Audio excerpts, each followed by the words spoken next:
सुरभि जी, आज आप रितु के पापा को ज्यादा ही याद कर रही थी, तो सोचा थोड़ा टाइम आपके साथ स्पेंड कर लेता हूँ, आपका मन हल्का हो जाएगा। कुछ बताइए अपने बारे में। रितु के पापा को 17 साल हो गए हुए। लव मैरिज की थी हमने, घर वाले अंगेज थे, फिर भी भागकर शादी की थी। बहुत खुश थे हम लोग। आपको पता है, मैं घर से दूर रहती थी, फिर भी मेरा बहुत ख्याल रखते थे वो। कभी भी उदास नहीं होने दिया उन्होंने मुझे ना उनसे कभी भी कुछ मांगने की जरूरत नहीं पड़ी। पता है क्यों? क्योंकि वो बिन मांगे ही सब दे देते थे। मुझे लगता था मैं दुनिया की सबसे लकी औरत हूं। फिर अचानक से उनकी एक्सीडेंट की खबर आई, लेकिन जाते जाते भी ना वो मुझे एक खूबसूरत तोहफा दे गए, रितु। कभी कभी उनकी बहुत याद आती है, बट रितु को देख के सब भूल जाती हूँ। तो आपको कभी किसी और की जरूरत महसूस नहीं हुई? I mean, आपने दोबारा शादी करने के बारे में नहीं सोचा? सोचा था, लेकिन सही बताऊं, मैं रितु के प्यार को कभी बांटना ही नहीं चाहती थी। इसलिए कभी अपनी जरूरतों और अरमानों को अपने ऊपर हावी नहीं होने दिया।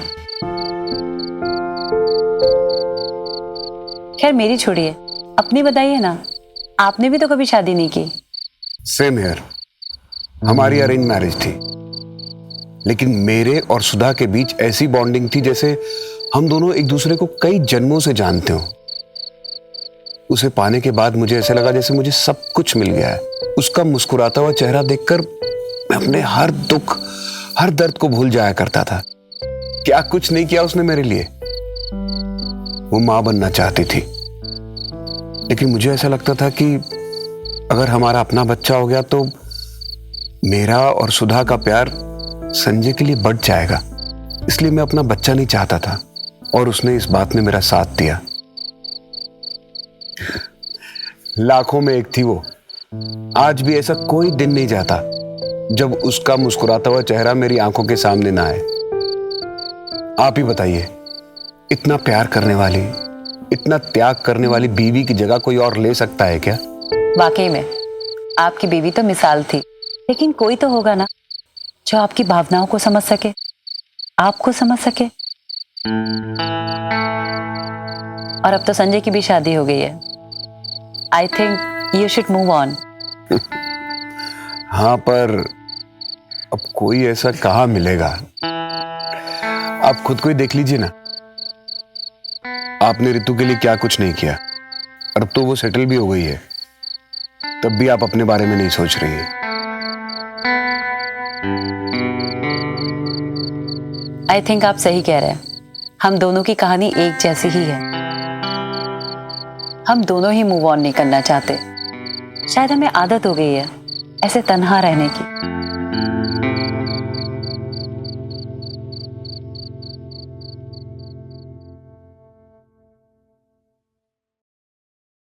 शादी के बाद तुम और सेक्सी लगने लगी हो। बस बस, अब और फ्लर्ट करने की जरूरत नहीं है। I love you so much Sanjay. I love you.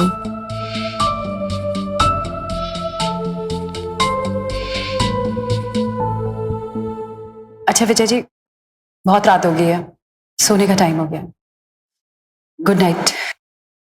Good night.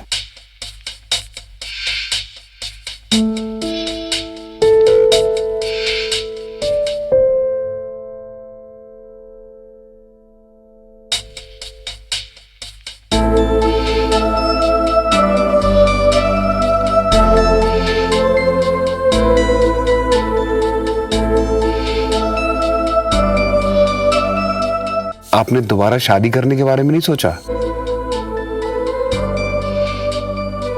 I think you should move on.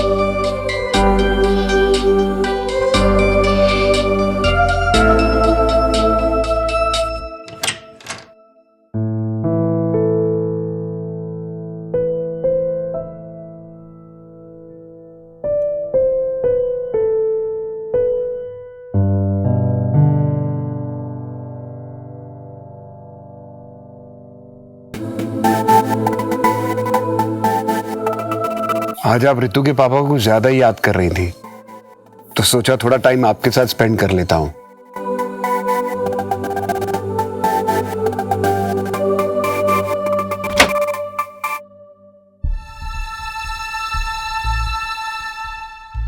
मुझे भी प्यास लगी है।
ये ठीक नहीं है, गलत है ये सब कुछ। इसमें कुछ भी गलत नहीं है। हम दोनों के जज्बात एक दूसरे के लिए एक जैसे, फिर इसमें गलत क्या है?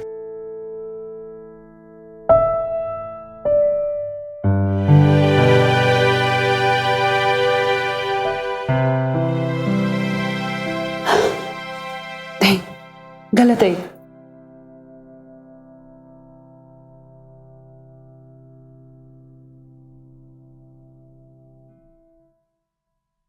जब विजय ने सुरभि को पहली बार देखा तो उसकी वर्षों से दबी इच्छाएं प्यार के रूप में बाहर आने को बेताब होने लगी। शायद सेम फीलिंग्स रितु की मां सुरभि की तरफ से भी थी विजय के लिए, लेकिन दोनों समाज के बंधन में बंधे हुए थे। क्या सुरभि का अकेलापन और उसकी इनसिक्योरिटी उसे विजय के करीब ला पाएगी, या फिर वो समाज और अपनी बेटी के घर के बारे में सोचकर वापस अपने गांव लौट जाएगी? क्या विजय और सुरभि अपने इस नए सामाजिक रिश्ते से ऊपर किसी और रिश्ते को अपने दिल में संजोने वाले थे?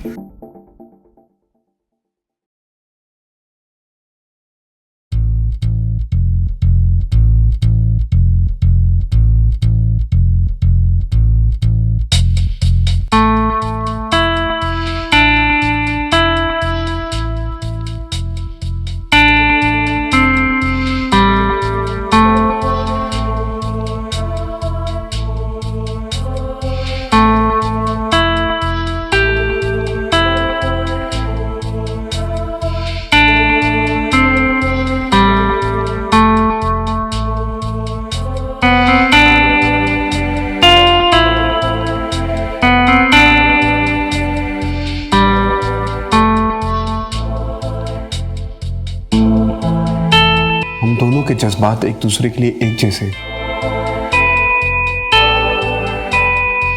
फिर इसमें गलत क्या है?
क्या हुआ?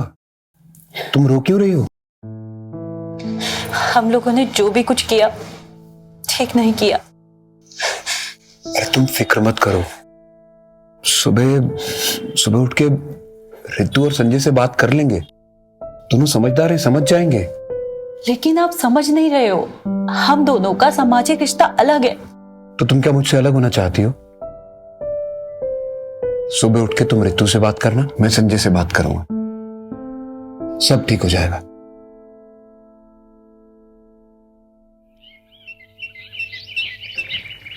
रितु, जी भैया। रितु बेटा, वो सुरभि जी तुम्हें रूम में बुला रही है। आ रही हूँ।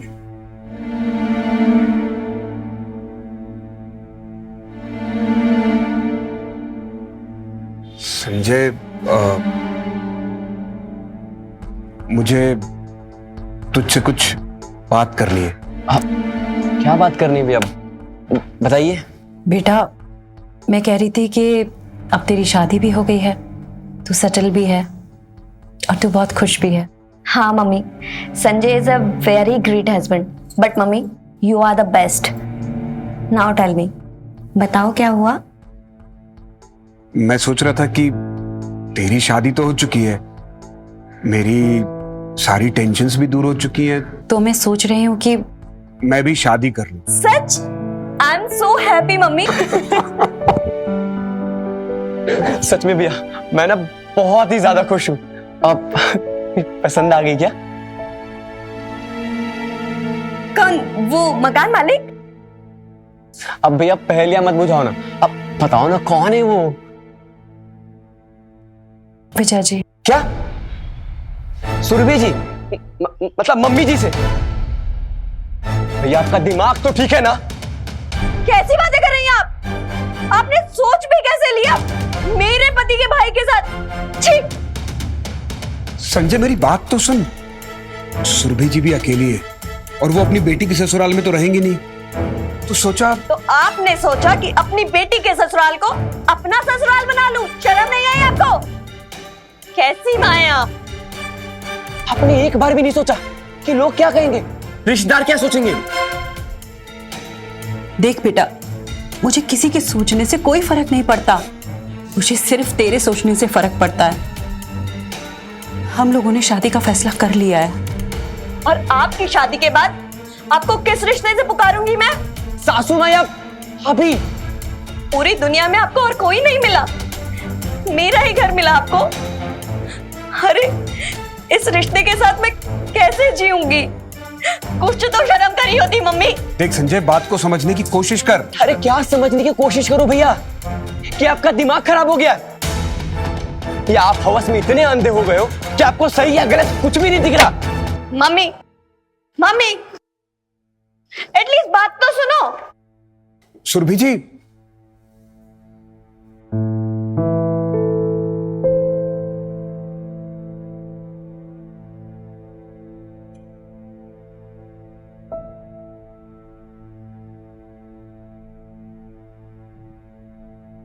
सुरभि जी सुनिए तो, सुरभि जी सुनिए तो।